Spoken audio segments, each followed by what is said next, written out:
தமிழே முட்டா பசங்க பாஷை கட்டுமிழாண்டிங்க பாஷை நான் சொன்ன போது குதிச்சானுங்க எல்லா பையனும். ஒரு பையன் முன்னால் வந்து பேச முடியலையே, என்னால இருக்குது தமிழ்ல கேட்டா பண்ணிக்கலாமே இருக்கிறோம். அவ்வளவுதான் அந்த பயிலால முடியுது. பண்ணி இருக்கிறத விட்டுட்டு ஏன் பண்ணிக்க போற முட்டாள? ரொம்ப கஷ்டம்தான். சமுதாயத்தை வந்து செய்யறவனா அவனுக்கு கடவுள் பக்தி இருக்கக்கூடாது, மரபக்தி இருக்கக்கூடாது, மற்றும் தேசபக்தி இருக்கக்கூடாது, மொழி பக்தி இருக்கக்கூடாது, சமுதாய பக்தி ஒண்ணுதான் இருக்கணும். அவனாலதான் ஏதாவது செய்ய முடியும். எந்த பேர் கடவுளையோ மதத்தையோ சாஸ்திரத்தையோ மொழியோ இலக்கியத்தையோ கையில் வச்சுக்கிட்டு சமுதாயத்தை வந்து செய்யறானோ அவன் சோத்தையும் பிள்ளையும் கலர் செய்ய அப்படின்னு அர்த்தம். அதுல கை வச்சா தான் மிஞ்சும். அதுல எதை விட்டாலும் நம்ம தொடர்ந்து விட்டான் வரும். இன்னும் நீ தமிழ கடவுள் இருந்து பிழி பார்க்கலாம், உன்னுடைய மானத்தை பிழி பார்க்கலாம். எனவே எந்த இலக்கியத்தில் இருந்தாவது யார் இருக்கிறா? நமக்கு 2000 வருஷமா நமக்கு என்ன இருக்குது? மற்ற நாட்டம் செய்யற காரியம் நம்ம அறிய முடியல. செய்யறது என்ன இருக்குது? அப்படி ஒண்ணு இருக்குன்னா எது குரல்ல பாப்பியா, நாலடியார்ல பாப்பியா, ராமாயணத்துல பாப்பியா, பாரதத்துல பாப்பியா, சங்க இலக்கிய வெங்காயம் அதுகளை விழாவை நீ பார்க்க முடியுமா? எதுல இருக்குது? உன் இதுல இருக்கிறது இந்த சாசனையே அம்ம பண்ணாச்சு. அதுகளுடைய ஒழுக்கம் நாணயம் உன்னுடைய முட்டாள்தனம் அதுதான் அதுல இருக்குது. நீ வளர்றதுக்கான காரியம் எதில் இருக்குது? வள்ளியன் நாலடியார் வெங்காயம் அப்பே கருப்பேன் இவனையெல்லாம் இருக்கானே தவிர காட்டுமிழாண்டி காலத்தில் உண்டானவன், காட்டுமிழாண்டி கருத்தை விளக்குனவன், இன்னைக்கு வந்தவன் இன்றைய நிலைமை பற்றி, நாளைக்கு நாம நடந்து கொள்ள வேண்டிய முறையை பற்றி, இன்னும் உலகம் மாறுறது எப்படி ஆறும்னு அதுக்கு தகுந்தபடி நம்ம திருத்திக்கிறத பற்றி நம்மகிட்ட எந்த இலக்கியம் இருக்குது? வள்ளுவனில் எடுத்துக்கிட்டானா பாப்பானோட அண்ணாவன் வேற விதி இல்லாத நம்மளவன் தொங்கிட்டு தெரியும். அவனுக்கு மோட்சம் இல்லையா, நரகம் இல்லையா, பாப்பான் இல்லையா, வேதம் இல்லையா, எது இல்லை அவனுக்கு. அவன் எந்த கதையை விட்டான்? எந்த கடவுளை விட்டான்? எந்த புள்ளிய இல்லாதவன் உன் புள்ளைய வச்சுக்கிட்டு அழுகுறாங்கிற மாதிரி அவனோட குரலை வச்சுக்கிட்டு அழுகுறோம். நாங்களே இல்லை நமக்கு. ஏன் கடவுளை அவ்வளவு பூச்சி வச்சுட்டோம்? எவன் வந்து எதை சொன்னாலும் அதை கடவுள் மதம் பாப்பான் ஜாதி இல்லாம ஆதாரமே இல்லையே ஒண்ணு கூட. தொல்காப்பியத்தை எடுத்துக்கோ, நன்னூலை எடுத்துக்கோ, நெடுங்கணக்கு வெங்காய கணக்கு எடுத்துக்கோ, 400 பொருள் 400 எடுத்துக்கோ. எது நீ ஒத்தின்னு பேசுறியோ அதெல்லாம் பாப்பா உட்கார்ந்து இருக்கானே, மதம் உட்கார்ந்து இருக்குது.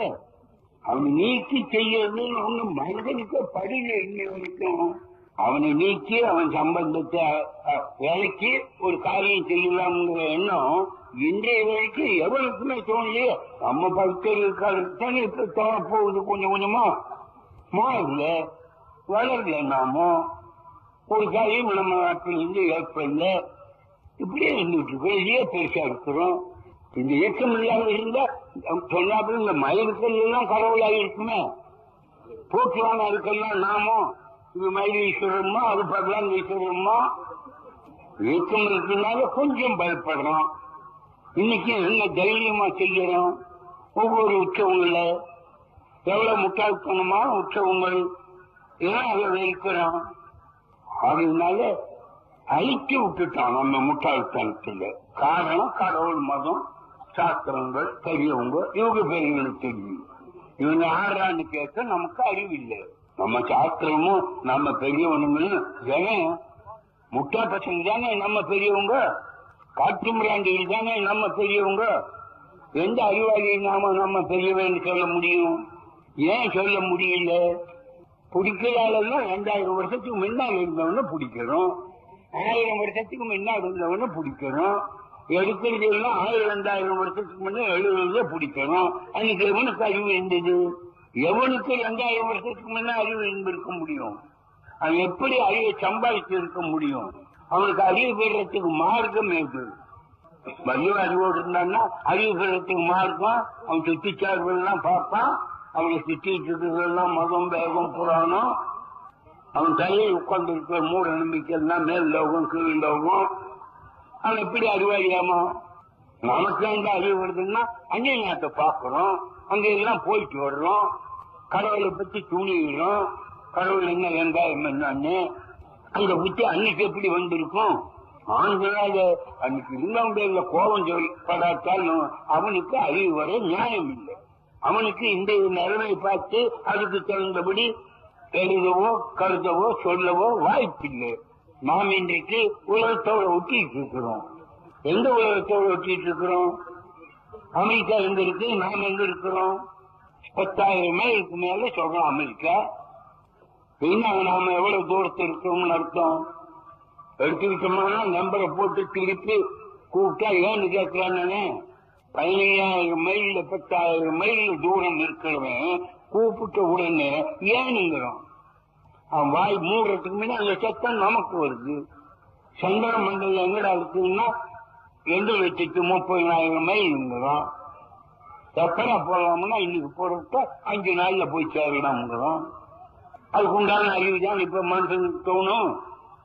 அவன் 2 மண்டலம் என்ன, இதை விட்டு அதுக்கு மேல ஒரு லோகம், அதுக்கு மேல ஒரு லோகம், அதுக்கு மேல ஒரு லோகம், மேல 7, கீழே 7, 14 லோகம். அப்புறம் மாற்ற லோகம், வைகுண்ட லோகம், கைலாச லோகம், வெங்காய லோகம், அதுக்கு மேல நரக லோகம். எவ்வளவு மடையனா இருந்திருக்க வேணும்? இவ்வளவு மனுஷங்க மேற்கத்துக்கும் மடையனாக்குறதுக்கு உண்டாக்கணும். அறிவாளியாக்கும் ஒன்னே உண்டாக்கல. அதுல மாற்றிக்கிட்ட நாம இன்னைக்கு தான் விடுதலை பெறுறோம். எதனால விடுதலை பண்றோம்? அது உன் கடவுளை விட, உன் சாஸ்திரத்தை விட, உன் முன்னோரை விட, உன் வெங்காயம் விளக்கமாத்தை விட உன் அறிவு பிடிச்சு அதை சிந்தி அதன்படி பாரு. சரியா அதை ஒத்துக்கோ. இன்னைக்கு தான் சொல்ல முடியுது.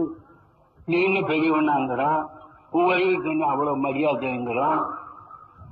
1971 வருஷத்தில் உட்கார்ந்துட்டு பேசல மடப்பையில நீ என்ன பெரியவனாங்கிற.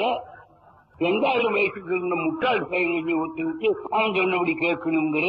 நீ மனுஷனா? நினைச்சு பாரு. நாங்க சொல்றதெல்லாம் இனிமேலாவது நீ மனுஷனாகும். பௌத்தறிவாளினால இனிமேல் மனுஷனாகிறவன் அர்த்தம். அவ்வளவுதான்.